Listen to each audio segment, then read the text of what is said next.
Good morning all. Welcome to Conduct Learning, How to Learning with Study. And we are at a chapter Carbon and its compound. And this is the fourth chapter for class 10th science. And now we are at a topic, the chemical property of carbon compound. We have to understand what kind of properties which is chemical in nature and in under carbon compounds. And the first property is combustion. Carbon compound burn in oxygen to form water and carbon dioxide. This is the first property of carbon compound. Whatever the compound that is made up of carbon that burn and give the carbon dioxide and water.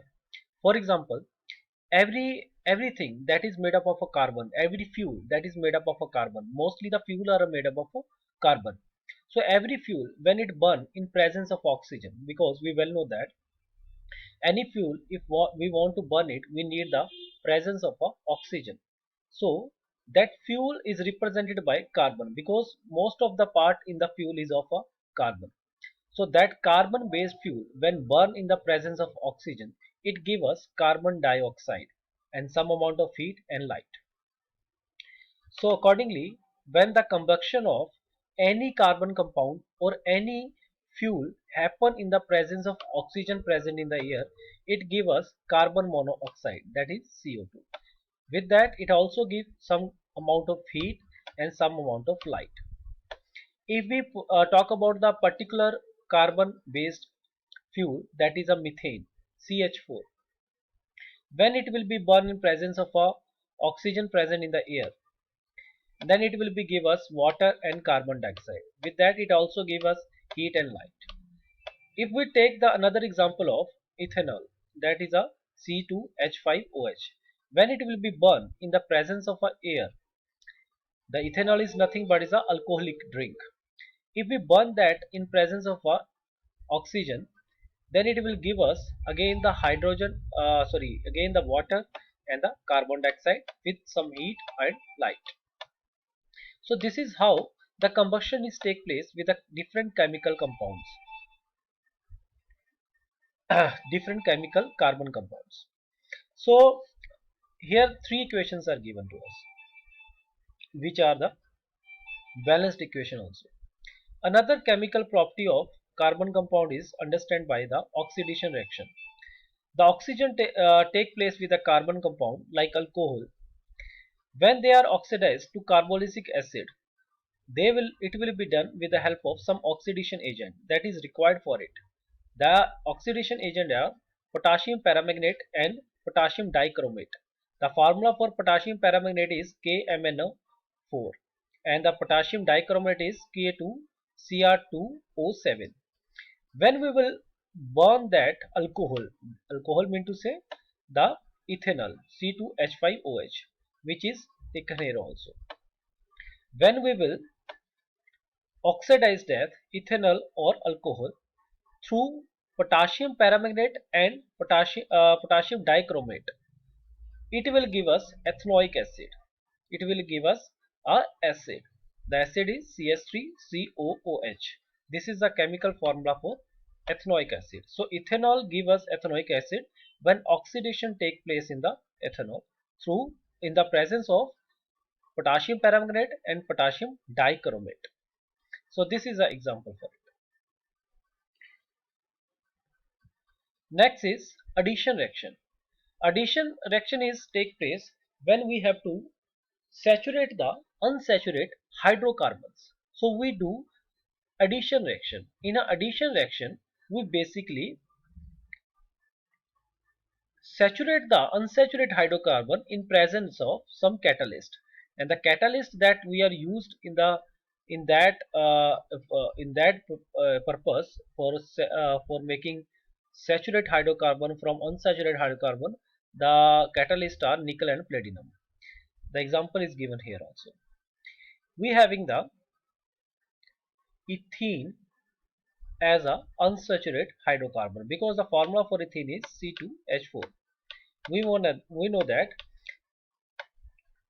its chemical structure is like it is making double bond in between the two carbon atom. So that's why it is unsaturated carbon compound in nature. We have to saturate it. So what we will do, we will simply add two hydrogen atom in it in presence of these catalysts, nickel and platinum. The catalysts are used for that purpose of making unsaturated hydrocarbon to saturated hydrocarbon, because they reduce the activation energy for that kind of chemical reaction, and they charge the chemical reaction also. So that's why we need it. So that means the addition reaction take place for making the saturated hydrocarbon from unsaturated hydrocarbon in presence of catalyst like nickel and platinum, and this reaction is also known as hydrogenation.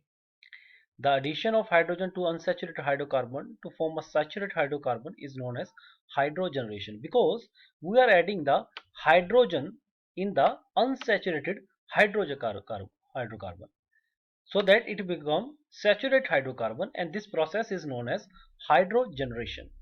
A hydrogenation is basically used to convert the unsaturated oil and fat to the saturated oil and fats, and this is done in presence of the catalyst like nickel and platinum, because these two catalysts basically reduce the activation energy required to convert unsaturated hydrocarbon to saturated hydrocarbon, or it also fast the process of doing that.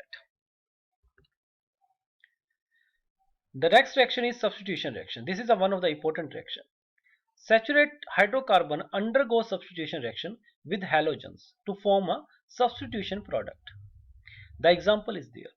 First of all, before going to the example, we have to understand this definition also. Saturated hydrocarbon. So that means to say substitution reaction take place with the saturated hydrocarbons, and that saturated hydrocarbons go to substitution reaction when the halogen group are present with it.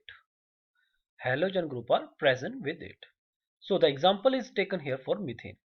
When methane being a saturated hydrocarbon react with the halogen group that come in the halide functional group, that is chlorine, it will become us CH3, it will give us CH3Cl plus HCl. HCl is basically the acid, and CH3Cl is a methane chloride, chloromethane basically, not methane chloride, this is a chloromethane.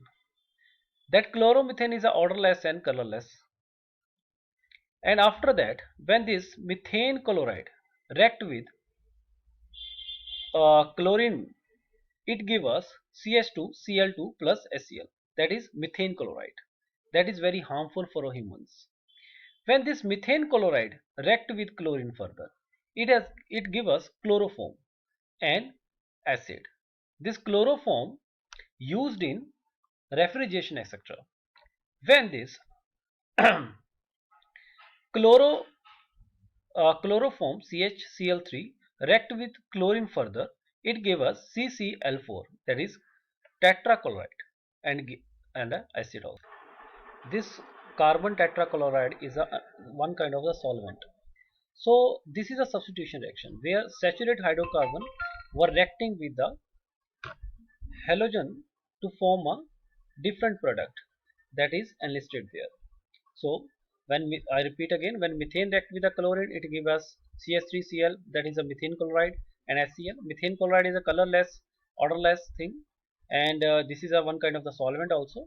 When this methane chloride react with the chlorine, it gives us methane chloride.